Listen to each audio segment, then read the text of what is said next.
स्वागत है आपका माइंड बॉडी किताबें पर।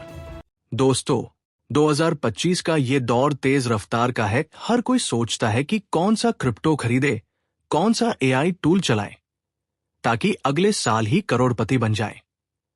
लेकिन सच ये है कि असली अमीर लोग एक बिल्कुल अलग खेल खेल रहे हैं, और वो खेल है पेशेंस यानी धैर्य और कंपाउंडिंग का खेल। आज हम बात करेंगे एक ऐसी किताब की जो बताती है कि पैसे का खेल दिमाग से जीता जाता है, कैलकुलेटर से नहीं। यह है द साइकोलॉजी ऑफ मनी, लिखी गई मॉर्गन हाउसल द्वारा। यह किताब सिखाती है कि कम पैसे, सही सोच और लंबे धैर्य से अमीर लोग कैसे अमीर होते जाते हैं। और आप भी 2025 से ये खेल खेलना शुरू कर सकते हैं। तो चलिए इस अद्भुत सफर की शुरुआत करते हैं और समझते हैं कंपाउंडिंग का जादू। वो जादू जिससे वॉरेन बफेट जैसे लोगों ने अपनी दौलत का 90% हिस्सा बनाया। सेक्शन 1। हर किसी का पैसों का खेल अलग है और इसमें किस्मत का भी बड़ा रोल है। पैसे की दुनिया में सबसे बड़ा झूठ क्या है? कि जो अमीर है उसने सब कुछ सही किया है और जो गरीब है उसने सब कुछ गलत किया है। लेकिन सच क्या है? सच यह है कि नो वन इज क्रेजी। कोई भी व्यक्ति पागल नहीं है। हर इंसान अपने अनुभवों के हिसाब से फैसले लेता है, और उसमें किस्मत और रिस्क का भी उतना ही हाथ होता है जितना मेहनत का। सोचिए, दो दोस्त एक ही ऑफिस में काम करते हैं और दोनों ने एक ही कंपनी के स्टॉक खरीदे। पहले दोस्त जॉन ने 2008 की ग्लोबल फाइनेंशियल क्राइसिस में अपने पिता को नौकरी खोते देखा था। उस दौर में उसकी फैमिली ने कर्ज में जीने का डर झेला। इसलिए आज भी रोहित को इन्वेस्टमेंट रिस्की लगता है। वो फिक्स डिपॉजिट और कैश को सबसे सुरक्षित मानता है। दूसरे दोस्त स्मिथ ने 2020 के बाद का बूम देखा है, जब टेक स्टॉक्स और क्रिप्टो ने लोगों को रातों रात करोड़पति बना दिया। इसलिए स्मिथ को लगता है कि investing is the easiest way to grow rich fast. अब दोनों की सोच अलग क्यों है? क्योंकि उनकी मनी साइकोलॉजी उनके अनुभवों से बनी है, न कि किसी कैलकुलेशन से।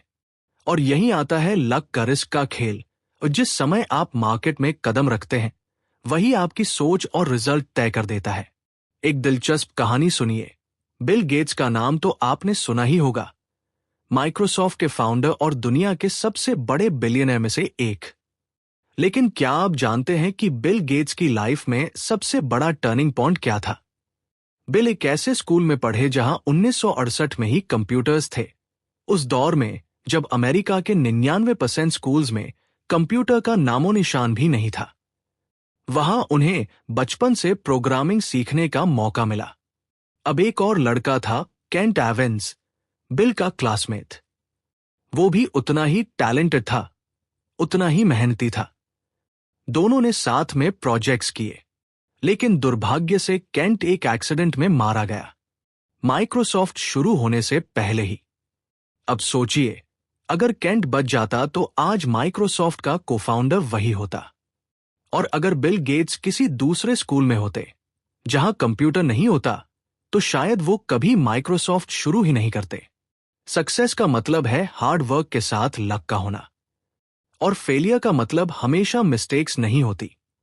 कभी कभी बस बैड लक भी हो सकती है। तो अगली बार जब आप किसी सक्सेसफुल इंसान को देखें, तो उसकी किस्मत को अंडर एस्टिमेट मत कीजिए, और किसी अनसक्सेसफुल इंसान को देखकर उसे मूर्ख मत समझिए। माइंड बॉडी किताबें आपको सलाह देता है कि पैसे का खेल हमेशा हमारी मेहनत और आईक्यू पर नहीं चलता। इसमें मार्केट टाइमिंग, सही मौके और कभी कभी प्योर लक का भी उतना ही बड़ा रोल है। इसलिए दूसरों से कंपेयर करने की बजाय अपने डिसीजंस पर फोकस करिए, क्योंकि हर किसी का गेम और बैकग्राउंड अलग होता है। सेक्शन 2। बस थोड़ा और, जब लालच अमीरी को निगल जाता है। दोस्तों, पैसों की दुनिया का सबसे बड़ा जाल है कभी भी ये महसूस न करना कि अब काफी है। अमीर लोग भी अक्सर इस जाल में फंस जाते हैं, और यही उनकी बर्बादी की शुरुआत होती है। एक मशहूर कहानी है दो लेखकों की, जोसेफ हेलर और कर्ट वोनगट की। दोनों एक अरबपति के घर पर मेहमान थे। कर्ट ने जोसेफ से मजाक में कहा, इस अरबपति ने एक ही दिन में उतना कमा लिया है जितना तुम्हारी बेस्ट सेलर किताब ने पूरी जिंदगी में कमाया। जोसेफ ने मुस्कुराते हुए जवाब दिया, हो सकता है, लेकिन मेरे पास वो चीज है जो उसके पास कभी नहीं होगी, संतोष। ये कहानी हमें एक गहरी सच्चाई बताती है। बहुत से लोग, चाहे उनकी कमाई कितनी भी बड़ी क्यों न हो, हमेशा थोड़ा और चाहने की दौड़ में लगे रहते हैं। यही लालच उन्हें बड़े बड़े रिस्क लेने पर मजबूर करता है। कोई इनसाइडर ट्रेडिंग करता है, कोई फ्रॉड में फंस जाता है, और कई लोग अपने इन्वेस्टमेंट्स में जरूरत से ज्यादा रिस्क लेकर सब कुछ गवा बैठते हैं। सोचिए, कितने अमीर लोग घोटालों में पकड़े जाते हैं। उन्हें और पैसे की जरूरत नहीं थी, फिर भी वे गलत रास्ते पर गए। क्यों? क्योंकि उनके लिए इनफ कभी इनफ नहीं होता। और ये जाल सिर्फ अमीरों तक सीमित नहीं है। हम सभी इस ट्रैप में फंसते हैं। नई जॉब मिलने पर हम खुश होते हैं, लेकिन किसी दोस्त की बड़ी सैलरी देखकर हमारी खुशी खत्म हो जाती है।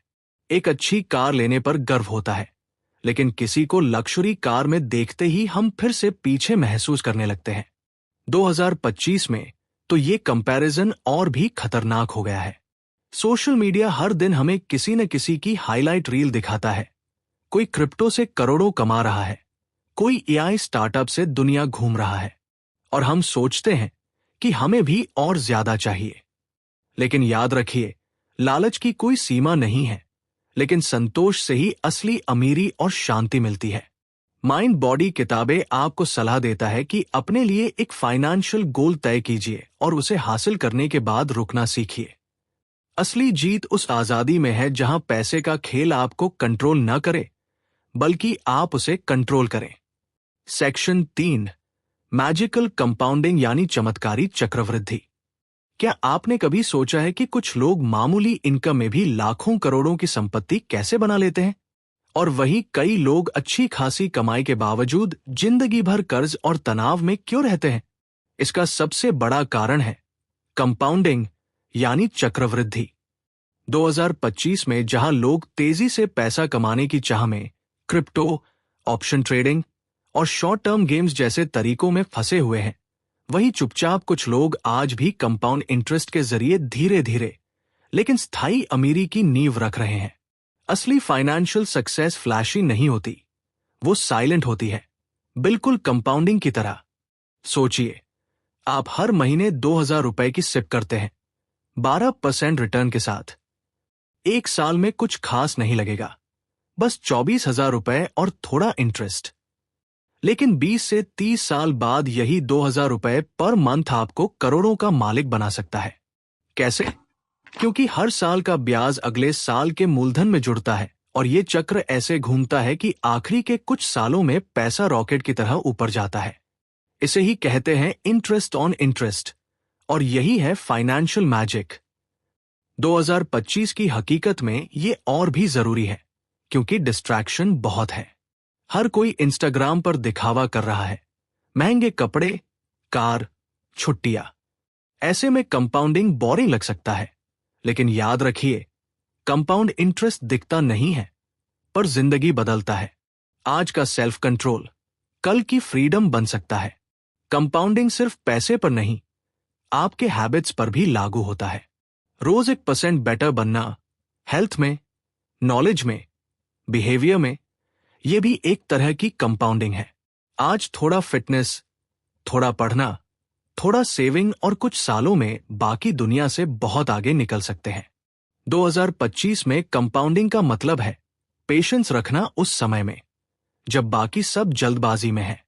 माइंड बॉडी किताबें आपको सलाह देता है कि अगर आप अभी शुरुआत कर रहे हैं तो छोटे अमाउंट से भी घबराइए मत। 500 रुपए से भी सिप शुरू कर सकते हैं। बस कंसिस्टेंसी और टाइम को अपना दोस्त बना लीजिए।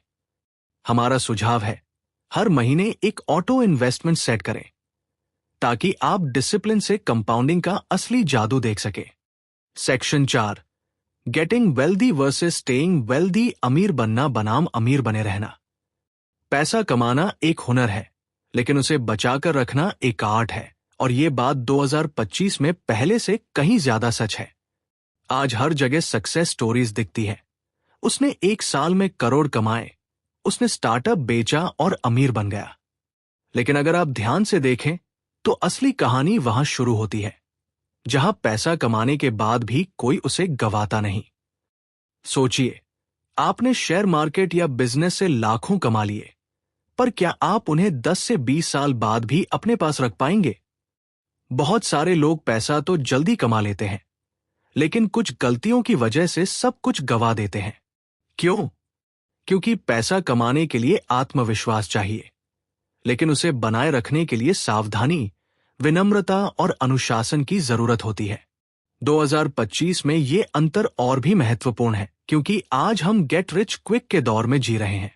हर ऐप, हर यूट्यूब वीडियो यही दिखा रहा है कि कैसे जल्दी अमीर बने, लेकिन कोई नहीं बताता कि एक बार अमीर बनने के बाद क्या करें ताकि वह दौलत हमारे पास बनी रहे। क्रिप्टो में ओवरनाइट करोड़पति बने लोग अगली ही गिरावट में कर्जदार बन जाते हैं। वॉरेन बफेट और बर्नी मडोफ के बीच यही फर्क है। दोनों ने पैसा कमाया, लेकिन एक ने विनम्रता से बनाए रखा, दूसरा लालच में सब कुछ गवा बैठा। एक और बड़ी गलती है ओवर कॉन्फिडेंस बायस। जैसे ही हम थोड़ा पैसा कमाते हैं, हम सोचते हैं कि अब हम हर डिसीजन में सही होंगे। हम ज्यादा रिस्क लेते हैं, एग्रेसिव बन जाते हैं और सोचते हैं कि हम कभी हार नहीं सकते। लेकिन याद रखिए, बाजार और जिंदगी दोनों को समय समय पर विनम्रता सिखाने की आदत है। 2025 में स्टेइंग वेल्दी का मतलब है इमरजेंसी फंड तैयार रखना, खर्चों को लाइफस्टाइल से नहीं बढ़ाना, FOMO fear of missing out से दूर रहना, और यह समझना कि कोई भी मौका हमेशा के लिए अंतिम नहीं होता।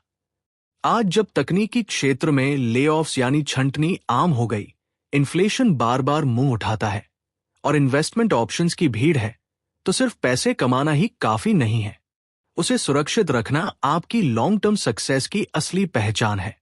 माइंड बॉडी किताबें आपको सलाह देता है कि हर महीने के आखिर में सिर्फ ये एक सवाल अपने आप से पूछिए, अगर अगले 6 महीने मेरी इनकम बंद हो जाए तो क्या मैं और मेरा परिवार सुरक्षित है? अगर जवाब नहीं मैं, तो अपनी धन बचाने की योजना पर दोबारा काम कीजिए। याद रखिए, अमीरी एक बार की जीत नहीं, बल्कि हर दिन की सावधानी है। सेक्शन 5 टेल्स यू विन, एक सही फैसला कई गलतियों को मात दे सकता है। अगर आज का दौर देखें तो हर कोई सफलता की गारंटी चाहता है। सुनिश्चित रिटर्न चाहिए, लो रिस्क हाई रिवॉर्ड चाहिए, हर डील परफेक्ट होनी चाहिए। लेकिन द साइकोलॉजी ऑफ मनी में एक बहुत ही शानदार बात कही गई है, आपको हर बार सही नहीं होना है। सिर्फ एक बड़ा सही फैसला काफी है जो आपकी जिंदगी बदल दे। इसे कहते हैं टेल्स यू विन। 2025 की दुनिया में जहां असफलता को शेम की तरह देखा जाता है, वहां यह कॉन्सेप्ट एक जरूरी रिमाइंडर है। सोचिए, एप्पल ने आईपॉड, आईफोन और मैकबुक जैसे मास्टरपीस बनाए हैं, लेकिन इससे पहले उन्होंने न्यूटन जैसी प्रोडक्ट्स लॉन्च की जो पूरी तरह फेल हो गई थी। जेफ बेजोस ने अमेज़न में ऐसे कई प्रोजेक्ट्स पैसा लगाया जो पूरी तरह डूब गए, लेकिन अमेज़न वेब सर्विसेज की एक सफल गैम्बल ने सब कुछ बदल दिया। यहां सीख यह है कि हर फैसला सफल नहीं होगा और जरूरत भी नहीं है। आपको अपने जीवन या निवेश में कई गलतियां करने की अनुमति है, जब तक कि एक टेल्स आपको भारी फायदा पहुंचा दे। यही फाइनेंस, करियर और लाइफ के गेम में टिके रहने का असली मंत्र है। 2025 में इस सोच की रेलेवेंस और भी बढ़ गई है। आज हर कोई सजाई संवारी हुई परफेक्शन दिखा रहा है। इंस्टाग्राम पर परफेक्ट करियर्स, यूट्यूब पर परफेक्ट इन्वेस्टमेंट्स और लिंक्डइन पर परफेक्ट प्रमोशंस। ऐसे में जब हम खुद कोई गलती करते हैं या हमारी कोई कोशिश फेल हो जाती है तो हम खुद को नाकाम मान लेते हैं, लेकिन असल में सफलता की राह कई असफलताओं से होकर ही गुजरती है। इसे एक उदाहरण से समझिए। आप 10 बार स्टॉक्स में निवेश करते हैं, 7 बार आपको नुकसान होता है, 2 बार ब्रेक इवन, लेकिन एक बार ऐसा जैकपॉट मिलता है जिससे सब लॉसेस वसूल हो जाते हैं और आप ओवरऑल मुनाफे में आ जाते हैं। यही है असली गेम, टेल्स यू विन। इसी तरह आप कई आइडियाज पर काम करते हैं, ब्लॉग शुरू करते हैं, यूट्यूब चैनल बनाते हैं, एक साइड हसल चलाते हैं। शायद 5 में से 4 आइडियाज न चले, लेकिन अगर एक भी चल गया तो वही आपकी जिंदगी का सबसे बड़ा टर्निंग पॉइंट बन सकता है। माइंड बॉडी किताबें आपको सलाह देता है कि असफलताओं से डरो मत, बल्कि उन्हें गेम का हिस्सा मानो। हर हफ्ते या महीने एक नया माइक्रो रिस्क लो, चाहे वो नया स्किल सीखना हो, ₹100 का नया फंड ट्राई करना हो, या एक छोटा कंटेंट एक्सपेरिमेंट। याद रखो, एक सही टेल ही काफी है बाकी सारी कोशिशों को माफ करने के लिए। Section 6, freedom. अमीरी का असली मतलब है आजादी। 2025 में जब हर कोई पैसे के पीछे दौड़ रहा है, तो एक सवाल अपने आप से जरूर पूछिए, क्या मैं अपने समय का मालिक हूं? क्योंकि असली अमीरी ना गाड़ियों में है, ना ब्रांडेड कपड़ों में, बल्कि उस फ्रीडम में है जहां आप ये तय कर सके कि कब, कहां और किसके साथ काम करें या बिल्कुल भी ना करें। द साइकोलॉजी ऑफ मनी हमें सिखाती है कि पैसे की सबसे बड़ी ताकत है आपके फैसलों पर आपका खुद का नियंत्रण। आज अगर आपकी सैलरी लाखों में भी है, लेकिन आप हर दिन सुबह मजबूरी में उठते हैं, हर मीटिंग में बॉस के डर से सिर हिलाते हैं और छुट्टियों में भी लैपटॉप साथ लेकर चलते हैं, तो माफ कीजिए, आप अमीर नहीं हैं। आप सिर्फ महंगी गुलामी जी रहे हैं। अब इसे पलट कर देखिए, कोई इंसान कम कमाता है लेकिन अपने मन का काम करता है। दिन में बच्चों के साथ समय बिताता है, वीकेंड पर मोबाइल बंद करके पहाड़ों में घूम आता है और जब चाहे तब रुककर अपनी जिंदगी को जीता है, तो वो सच्चे मायनों में अमीर है। 2025 में फ्रीडम का मतलब है बदलाव। अब लोग सिर्फ पैसों के लिए 9 से 5 की नौकरी नहीं करना चाहते, वो चाहते हैं पैसा, समय और मानसिक शांति। Gig economy, remote work, freelancing, side hustles, ये सब इसी आजादी की तलाश का हिस्सा है। लोग अब किसी और के स्केड्यूल पर नहीं, अपनी प्रायोरिटीज पर जीना चाहते हैं। और ये सब अचानक नहीं होता। इसके लिए जरूरी है ऐसी बचत जो आपको मजबूरी से बचाए, ऐसा इन्वेस्टमेंट जो समय के साथ पैसिव इनकम दे, और ऐसी सोच जो स्टेटस दिखाने के बजाय सेल्फ रिस्पेक्ट कमाए। ध्यान दीजिए, ज्यादातर लोग पैसे इसीलिए कमाते हैं ताकि एक दिन आजादी मिले, लेकिन वो दिन कभी आता नहीं क्योंकि लाइफस्टाइल बढ़ता जाता है। इसलिए जरूरी है कि आज से ही सोच समझकर निर्णय लें कि कैसे पैसे को साधन बनाएं, गुलामी नहीं। माइंड बॉडी किताबें आपको सलाह देता है कि हर महीने एक दिन निकालिए जब आप एक सवाल खुद से पूछें, क्या मैं अपनी जिंदगी के डिसीजंस खुद ले रहा हूं या बस दौड़ में दौड़ रहा हूं? इस सवाल का जवाब आपकी फाइनेंशियल प्लानिंग को रीडिफाइन कर सकता है। याद रखिए, अमीर बनना अच्छी बात है, लेकिन आजाद रहना उससे भी बेहतर है। सेक्शन 7, दिखावे की दौलत बनाम असली अमीरी। क्या आपने कभी सोचा है, जब कोई इंसान चमचमाती कार में आपके पास से गुजरता है, तो क्या आप उस व्यक्ति की प्रशंसा करते हैं? शायद नहीं। आप सोचते हैं, काश मेरे पास भी ऐसी कार होती।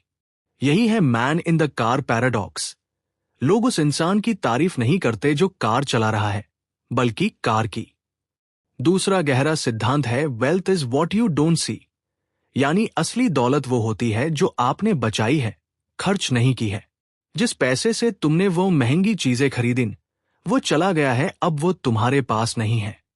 जिस पैसे से आप वो कार या घड़ी नहीं खरीदते, वही पैसा आपकी अमीरी का असली पैमाना होता है।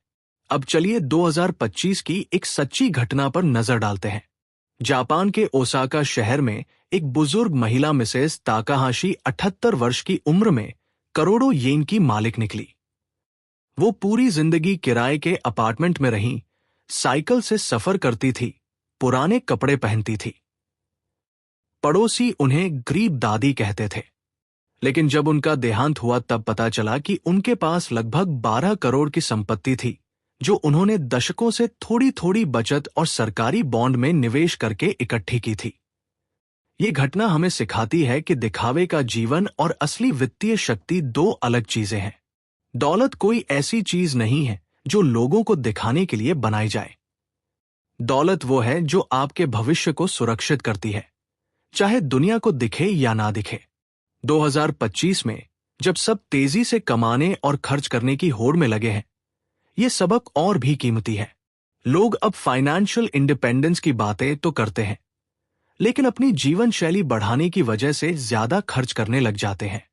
महीने में सैलरी आते ही नए गैजेट्स, वीकेंड गेटअवेज और अपग्रेड्स का प्लान बन जाता है, लेकिन असली दौलत तब बनती है जब आप खर्च करने से बचते हैं। माइंड बॉडी किताबें आपको सलाह देता है कि एक बार अपने पूरे महीने के खर्चों की लिस्ट बनाइए और उस पर जरूरत और दिखावा के टैग लगाइए। आप चौंक जाएंगे कि आपकी इनकम का बड़ा हिस्सा सिर्फ दूसरों को इंप्रेस करने में जा रहा है। याद रखिए, जो दिखता है वो संपत्ति नहीं, जो छिपा रहता है वही आपकी फाइनेंशियल स्ट्रेंथ है। सेक्शन 8, सेव मनी, आपकी असली फाइनेंशियल सुपर पावर। 2025 में जहां हर दिन नई कमाई के तरीके आ रहे हैं, stock trading apps, crypto schemes, high return investment plans, वहां लोग सबसे जरूरी चीज भूल जाते हैं। पैसा कमाना जरूरी है, लेकिन पैसा बचाना उससे भी ज्यादा जरूरी है। द साइकोलॉजी ऑफ मनी में मॉर्गन हाउसल हमें बताते हैं कि सेविंग्स आपकी फ्रीडम फंड है, वो ताकत जो आपको मजबूरी से आजादी देती है। कम इनकम वाला इंसान जो लगातार बचत करता है, लंबे समय में उस हाई इनकम वाले व्यक्ति से बेहतर फाइनेंशियली सुरक्षित हो सकता है जो हर कमाई को लाइफस्टाइल में उड़ा देता है। अब चलिए एक ताजा और दिलचस्प उदाहरण पर गौर करते हैं। 2024 में ग्रामीण महिलाओं ने एक मूवमेंट शुरू की जिसमें वो अपने गांवों में दिखावे के खिलाफ खड़ी हुई। उनका उद्देश्य था कम में ज्यादा। उन्होंने सादा जीवन चुना, खेतों से इनकम बढ़ाई, खर्च घटाया और सामूहिक बचत की। 2025 में वही महिलाएं अब छोटे बिजनेस चला रही हैं, कर्ज मुक्त है, और अपने बच्चों की हायर एजुकेशन खुद फंड कर रही हैं, बिना किसी गाड़ी या स्टेटस सिंबल के। उनका मंत्र है कमाओ कम, बचाओ ज्यादा, रहो आजाद। ये कहानी एक बहुत बड़ा पाठ सिखाती है। सेविंग्स कोई ग्लैमरस चीज नहीं होती, ये चुपचाप होती है, किसी को दिखती नहीं, लेकिन मुश्किल वक्त में वही सबसे बड़ा सपोर्ट बनती है। 2025 में जब जीवन और तकनीक दोनों तेजी से बदल रहे हैं, आपकी सेविंग्स ही आपका रियल टाइम सेफ्टी नेट है। आपका इमरजेंसी फंड आपका पीस ऑफ माइंड फंड है। कोई आपको फायर नहीं कर सकता, कोई रिसेशन आपको पैनिक में नहीं डाल सकता। अगर आपने इमरजेंसी फंड बचाया है, माइंड बॉडी किताबें आपको सलाह देता है कि हर महीने अपनी इनकम का कम से कम 20% पहले खुद की सेविंग्स के लिए बचाइए, फिर बाकी खर्च कीजिए। इसे पे योरसेल्फ फर्स्ट कहते हैं। सेविंग आपको कमजोर नहीं बनाता, ये आपको मजबूत बनाता है बिना आवाज के। Section 9, practicality is above logic, व्यवहारिकता तर्क से ऊपर है। किताब द साइकोलॉजी ऑफ मनी का एक बहुत ही दिलचस्प और अंडररेटेड संदेश है। हर फाइनेंशियल निर्णय को 100% तर्कसंगत रैशनल बनाना जरूरी नहीं है, बल्कि वो निर्णय आपके लिए व्यावहारिक होना चाहिए। इसका मतलब ये नहीं कि आपको हर बार केवल गणित या आंकड़ों के आधार पर ही फैसला करना है, बल्कि जो निर्णय आप ले वो आपके जीवन की वास्तविक परिस्थितियों, आपकी जरूरतों और आपकी सुविधा के हिसाब से प्रैक्टिकल होना चाहिए। 2025 में जब AI driven data, robo advisors और एल्गोरिथमिक इन्वेस्टिंग आपको सही फैसला लेने के लिए प्रेरित करते हैं, तब ये बात और ज्यादा जरूरी हो जाती है कि आपका दिमाग इंसानी है, रोबोट नहीं। इसलिए जरूरी नहीं कि हर फैसला भावनाओं से मुक्त हो, लेकिन अगर वह फैसला आपको मानसिक शांति देता है तो वो अच्छा फैसला है। अब एक ताजा उदाहरण देखें। इंजीनियर लुईस वॉर्नर 2022 में उन्होंने एक IPO में निवेश किया जिससे उन्हें अगले ही साल लाखों का मुनाफा हुआ। सभी फाइनेंशियल एडवाइजर्स ने उन्हें कहा कि अब उन्हें और अधिक जोखिम लेकर ज्यादा निवेश करना चाहिए। उन्होंने सिर्फ 30% लाभ दोबारा निवेश किया और बाकी पैसा एक छोटा ऑर्गेनिक कैफे खोलने में लगाया। क्यों? क्योंकि उन्होंने कहा, मैंने पैसे से सिक्योरिटी चाहिए थी, बेचैनी नहीं। अब तकनीकी विशेषज्ञ उन्हें इरैशनल इन्वेस्टर कहते हैं, लेकिन लुईस खुद को शांत मन से कमाई करने वाला मानते हैं। उनके फैसले परफेक्ट नहीं थे, लेकिन प्रैक्टिकल थे और उन्होंने उनके दिमाग को शांति दी। रूम फॉर एरर का मतलब है अपनी योजना में कुछ लचीलापन रखना, क्योंकि 2025 में कुछ भी परमानेंट नहीं है। नौकरी जा सकती है, मार्केट गिर सकता है या जिंदगी अचानक बदल सकती है। अगर आपके सभी प्लान परफेक्ट कैलकुलेशंस पर टिके हैं, तो एक छोटी गलती उन्हें गिरा सकती है। इसलिए हर प्लान में कुछ जगह खाली रखें, ताकि आप हालात के बदलने पर भी गिरे नहीं, टिके रहें। माइंड बॉडी किताबें आपको सलाह देता है कि हर फाइनेंशियल प्लान में ये जरूर सोचिए कि अगर सब कुछ गलत हो गया तो मेरा अगला कदम क्या होगा। आइडियल प्लान मत बनाइए, रियल प्लान बनाइए, जहां लॉजिक और इमोशन दोनों की जगह हो। तभी आप लंबे समय तक टिक पाएंगे। सेक्शन 10, जिंदगी बदलती है, सोच भी बदलनी चाहिए। द साइकोलॉजी ऑफ मनी का आखिरी और बेहद महत्वपूर्ण संदेश है, भविष्य कभी वैसा नहीं होता जैसा हम सोचते हैं, इसलिए हमारी योजनाओं में लचीलापन होना चाहिए। 2025 में ये और भी जरूरी हो गया है क्योंकि तकनीक, नौकरियां, बाजार और इंसानी प्राथमिकताएं तेजी से बदल रही हैं। हम में से ज्यादातर लोग मानते हैं कि आज हम जो सोचते हैं वो भविष्य में भी वैसा ही रहेगा। लेकिन अगर आप 5 साल पीछे जाकर देखें तो क्या आपकी पसंद, सपने, प्राथमिकताएं और सोच आज जैसी थी? शायद नहीं। और यही बात भविष्य के लिए भी सच है। इसलिए ये मान लेना कि आप 30, 40 या 60 साल की उम्र में भी वही सोचेंगे जो आज सोच रहे हैं, एक बड़ी भूल है।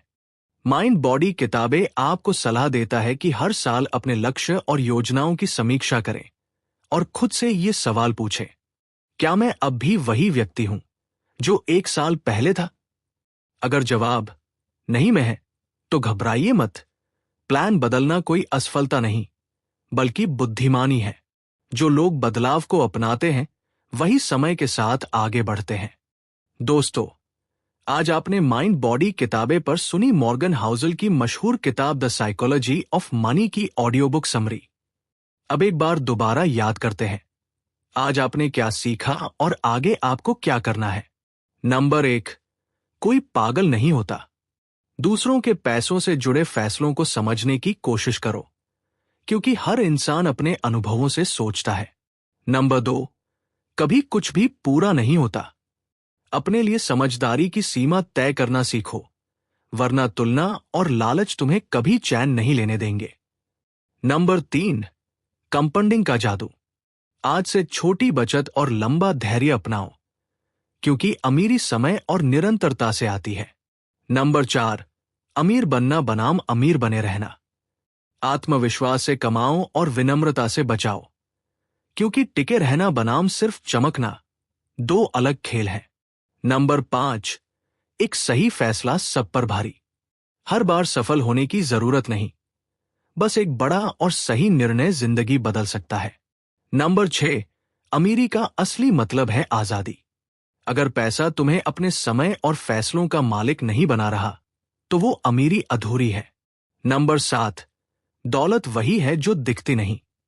दिखावे से दूर रहो और ऐसी दौलत बनाओ जो भले न दिखे लेकिन तुम्हें सुरक्षित और स्वतंत्र बनाए। नंबर 8, पैसा बचाना एक शक्ति है।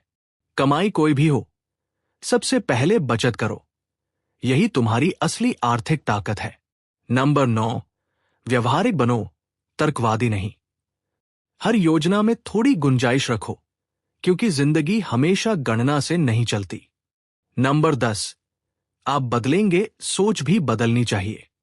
अपने जीवन और सोच में बदलाव स्वीकार करो और अपनी योजनाओं को समय के साथ ढलने दो। अगर इन बातों ने आपकी सोच को झकझोरा है तो इस वीडियो को लाइक कीजिए, शेयर कीजिए और माइंड बॉडी किताबें को सब्सक्राइब जरूर कीजिए। यहां हम सिर्फ किताबें नहीं सुनते, हम सोच बदलते हैं। मिलते हैं अगली किताब में। तब तक याद रखिए, पैसा दिमाग से बनता है, कैलकुलेटर से नहीं।